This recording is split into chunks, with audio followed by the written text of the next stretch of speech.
صلی اللہ علیہ وسلم لیس فی النوم تفریط لیس فی النوم تفریط انما التفریط فی الیقظہ وإذا نسی احدکم صلاة او نام عنها فلیصلیها اذا ذکرها وقال تعالی اقم الصلاة لذکری او کما قال علیہ الصلاۃ والسلام رواہ مسلم۔ ابو قتادہ رضی اللہ عنہ نبی کریم صلی اللہ علیہ وسلم کی یہ حدیث نقل فرماتے ہیں کہ انما لیس فی النوم تفریط، کہ نیند کے اندر کوئی ایسی بات نہیں کہ جس کی وجہ سے نماز رہ جائے، نیند کی وجہ سے کوئی تفریط نہیں، کوئی زیادتی نہیں۔ انما التفریط فی الیقظہ، زیادتی تب ہے جب کوئی جاگ رہا ہو۔ یہ حدیث ذرا تھوڑی سی غور طلب ہے۔ اس سے یہ مراد نہیں کہ آپ سوتے رہیں اور وہ جیسے اپنی زبان میں کہتے ہیں کہ سب کچھ بیچ باٹ کے سو جانا،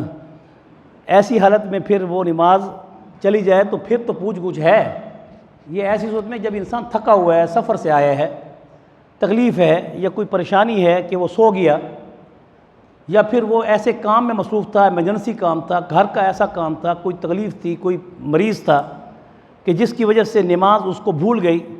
تو اس صورت میں حضور اکرم صلی اللہ علیہ وسلم نے اس حدیث کو پیش کیا ہے کہ لیس فی النوم تفریط، کہ اگر ایسی گہری نیند کہ جس میں آپ نے الارم بھی لگایا اور وہ الارم بجتا بھی رہا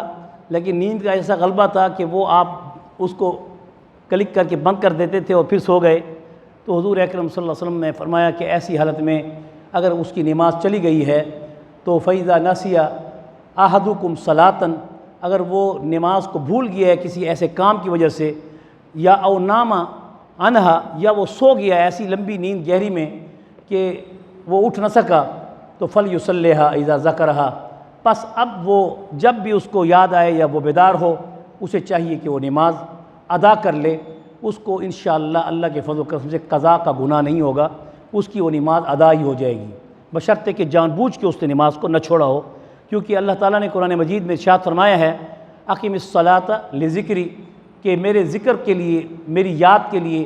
نماز کو پڑھا کرو۔ اللہ تعالیٰ سے دعا ہے کہ اللہ تعالیٰ ہم سب کی نمازوں کی حفاظت فرمائے اور ہم سب کو صحیح معنی میں اپنی عبادت کا حق ادا کرنے کی توفیق نصیب فرمائے۔ وصلی اللہ تعالیٰ علی خیر خلقہ محمد وعلی آلہ واصحابہ اجمعین برحمتک۔